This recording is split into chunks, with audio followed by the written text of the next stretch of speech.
¿Cómo están mis queridos estudiantes? El día de hoy vamos a estar exponiendo los conceptos de calorimetría. No te olvides que siempre en estos videos, los videos que tenemos incluidos en las diapos, no los vemos por aquí. ¿Sí? Vamos a empezar. En el primero nos aparece un video de cómo sobreviven en el país más caliente del mundo, pero eso lo vemos en clase.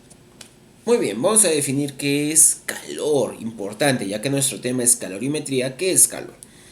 Se define como la transferencia de energía de un sistema u objeto debido a la diferencia de temperaturas entre el sistema, objeto y sus alrededores. Importante esta sección. El calor es una energía en tránsito por diferencia de temperatura. ¿Sí? ¿Qué quiere decir eso? Quiere decir que el calor siempre va a ir de un objeto caliente a uno frío, como ves acá en la imagen.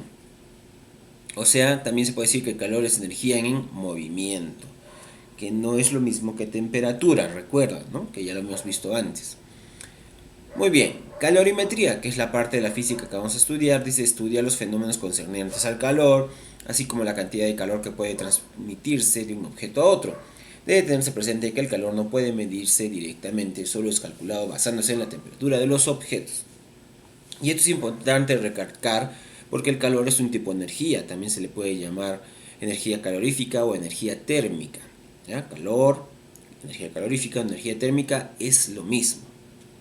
Y recuerda que el ser humano no puede medir ningún tipo de energía. Todos los tipos de energía los medimos de forma indirecta a través de otra propiedad, ¿no? Podemos ver también ahora los mecanismos de transferencia del calor y el calorímetro. ¿Qué son mecanismos de transferencia del calor? Simplemente es cómo el calor se transmite a través de los diferentes objetos y esto va a depender mucho del estado en el que se encuentra. El primer tipo es la conducción, es la transferencia de calor a través de un material. Esta es una forma de conducirse sobre todo en sólidos. Un ejemplo sencillo es si tienes una olla y en la olla se pone agua, se pone a preparar algo y uno deja una cuchara dentro de la olla. Cuando uno quiera sacar la cuchara, pues la cuchara va a estar muy caliente. ¿Por qué? Porque el calor salió del fuego, de la estufa, ¿no? Pasa a la olla, de la olla se transfiere el agua y del agua a la cuchara. Entonces ese es el primer mecanismo del calor, conducción. El segundo es la convección, que es la transferencia de calor por medio del ascenso de un gas o un líquido. La forma más fácil de ver esta transferencia de calor es cuando se hace una mezcla de agua, agua fría con agua caliente, ¿no? Para que salga el tibio, ¿no? Ahí tenemos que darnos cuenta que cuando se mezclan estas dos sustancias, siempre el caliente va a tender a ir hacia arriba y el frío hacia abajo. Lo mismo sucede en un incendio, si hay aire caliente y frío, el aire caliente se va hacia arriba y el aire caliente se va hacia abajo. Entonces en este mecanismo de transferencia de calor es especialmente para líquidos y gases. Y el último es de la radiación, es transferencia de calor mediante ondas, sin contacto directo. ¿Sí? Este tipo de transferencia de calor se da sobre todo en los gases, pero también en el vacío. Es la forma de explicar cómo es que el calor del Sol llega acá hasta la Tierra. ¿Sí? Un ejemplo sencillo es calentarse, digamos, cerca de una fogata. No tiene contacto directo con el fuego, pero el calor está viajando, ¿no? ¿Qué es el calorímetro? El calorímetro es un instrumento que sirve para determinar el calor específico de un cuerpo, así como para medir las cantidades de calor que liberan o absorben los cuerpos. Estos calorímetros se pueden entender como una botella dentro de una otra botella. Un ejemplo sencillo es un termo que tenemos en nuestra casa. Pero en un laboratorio el calorímetro es parecido a un termo, pero consta con unas partes más.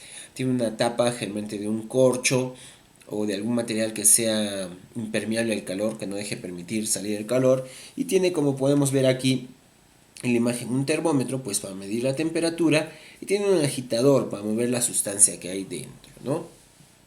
Sobre todo para medir calores específicos.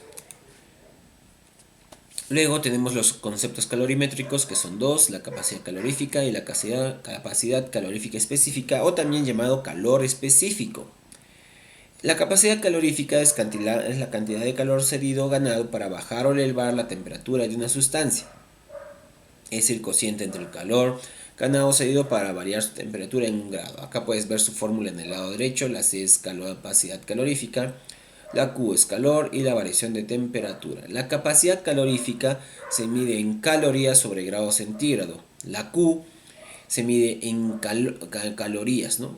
La Q significa calor, que se mide en calorías, y la temperatura siempre, siempre, siempre en grados centígrados. Recuerda que el calor también se puede medir en joules. Acá hay una pequeña conversión entre uno y otro que lo vamos a ver más adelante. La capacidad calorífica específica o calor específico, como lo vamos a llamar nosotros, es también llamada calor específico, es la cantidad de calor necesario para elevar en 1 grado centígrado la temperatura de 1 gramo de una sustancia. Podemos ver por acá su fórmula, capacidad calorífica específica o calor específico, que es este CE igual calor, masa y variación de temperatura. Acá algo a recalcar es que la masa se mide en gramos. En todos los temas de física que vemos, la masa siempre se mide en kilogramos, pero en este tema se mide en gramos, solo gramos, ¿sí? ¿Cuál es la diferencia entre una y otra? Podemos decir que la capacidad calorífica tiene que ver con sustancias, ¿no? Combinadas, ¿no? Y la capacidad calorífica específica más con sustancias puras, ¿no? Por ejemplo, aluminio, cobre o algo así. Y la capacidad calorífica, no sé, gasolina, agua, ¿no? Pero también el decir que es específica es que va a variar, depende de la cantidad de masa que tengamos, ¿sí? Más o menos es la forma de entenderlo. Ahora, los conceptos calorimétricos importantes que nos faltan es la temperatura de equilibrio. La temperatura de equilibrio también es llamado como equilibrio térmico. Cuando mezclamos o ponemos en contacto dos o más cuerpos a diferentes temperaturas, ocurre que el calor que transfieren los cuerpos calientes lo ganan los cuerpos fríos.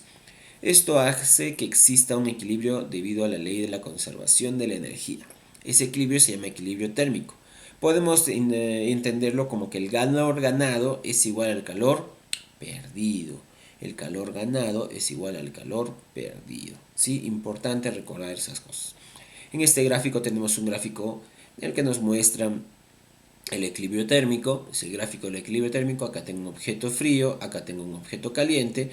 El calor de este objeto frío va hacia acá, o mejor dicho, el calor del objeto caliente lo gana el objeto frío y nos genera una temperatura final, temperatura de equilibrio o temperatura de algo tibio, que viene a darnos el equilibrio térmico. En el lado derecho tenemos los calores específicos de algunas sustancias.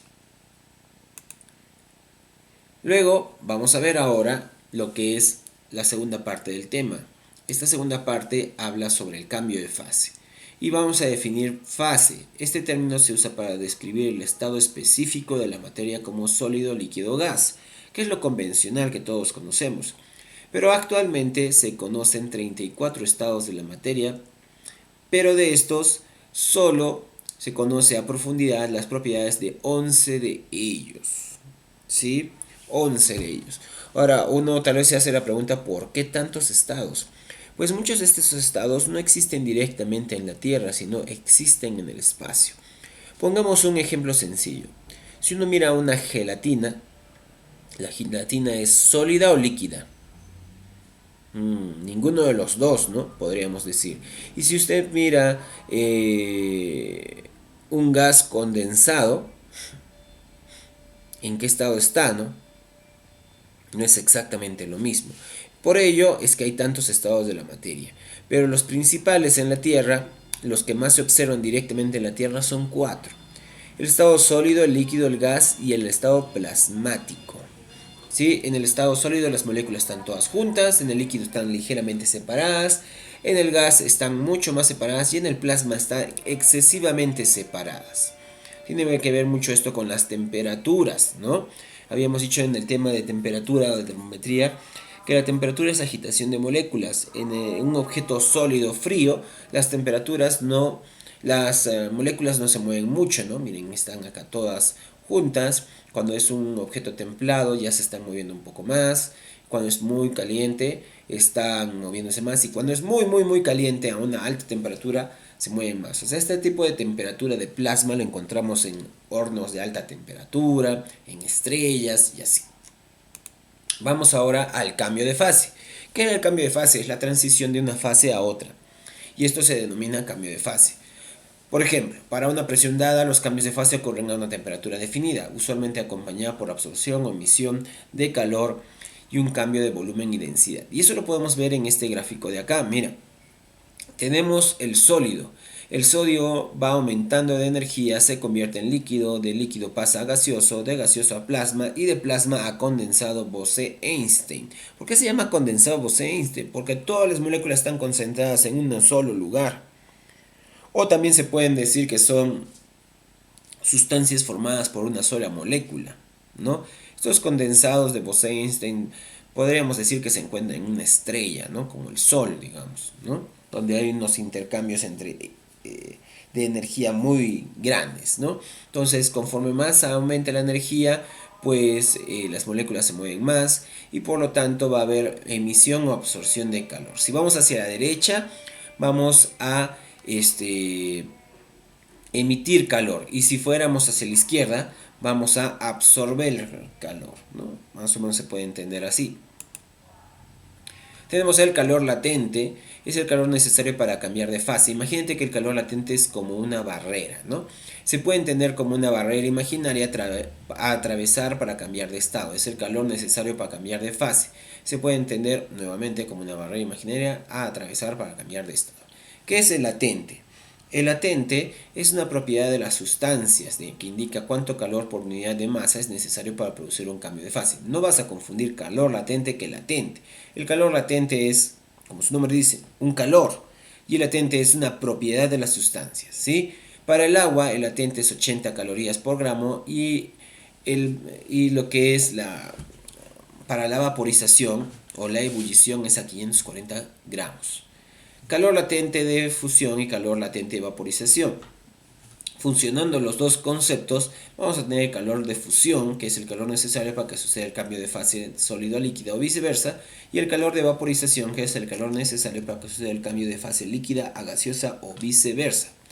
Tienen unas fórmulas. Acá tienes calor de fusión es igual a masa por latente fusión, la propiedad que hablamos, y el calor de vaporización es igual a masa por latente vaporización. Recuerda que generalmente en los ejercicios vamos a usar solo la sustancia como el agua para estos latentes, no vamos a usar otras. Ya casi terminando, vamos a ver algunos gráficos importantes. Primero, acá podemos ver un gráfico de intercambios de calor, que es este primero de acá. Podemos ver un objeto que está en estado sólido, va ganando energía, le sucede la fusión, ¿no? El cambio de estado, sigue ganando energía, se vuelve líquido, le vuelve a suceder otro cambio de estado, vaporización, y luego se convierte en gas, ¿no? Conforme va subiendo gana energía, conforme va bajando disminuye energía, ¿no? También podemos ver acá un gráfico de equilibrio, ¿no? De temperatura de equilibrio, que es lo que mencionamos hace un momento, en el que las moléculas, la energía va aumentando, ¿no? Y es como una interpretación de este primer gráfico, pero escrito de otra manera, de una forma más cómoda. Acá podemos hallar el calor total de las sustancias, o también podemos hallar la temperatura de equilibrio. Y finalmente tenemos los cambios de estado, que es importante conocer los nombres entre los diferentes procesos, ¿no? Cuando pasa de gas a sólido se llama deposición o sublimación inversa, de sólido a gas sublimación. Cuando pasamos de gas a plasma, mira acá lo importante, el plasma no se puede convertir en otros estados, sino el gas se puede convertir en plasma y el plasma en gas. Tenemos ionización, cuando es de gas a plasma. Y de plasma a gas es desionización. Tenemos de gas a líquido condensación, y de líquido a gas vaporización, de líquido a sólido solidificación, y de sólido a líquido fusión. Importante, ¿no? Y acá nos indica la entalpía del sistema. ¿Qué es entalpía? Es la energía de un sistema. Mientras más se dirige al plasma, más energía hay, ¿no? Y eso sería todo por la teoría de este tema. Importante algunas cositas. Es necesario saber cuánto vale un joule y una caloría, ¿ya? Una caloría, un joule es 0,24 calorías. Eso es importante. Eso se le llama equivalente mecánico del calor. O sea, podemos transformar el calor en energía mecánica. ¿Ya? Recuerda que calor y energía es lo mismo, ¿no? Pues importante esa salvedad que hay que tener ahí presente. ¿Sí? Eso sería todo por este video, espero haberte ayudado. Nos vemos en el siguiente, bye.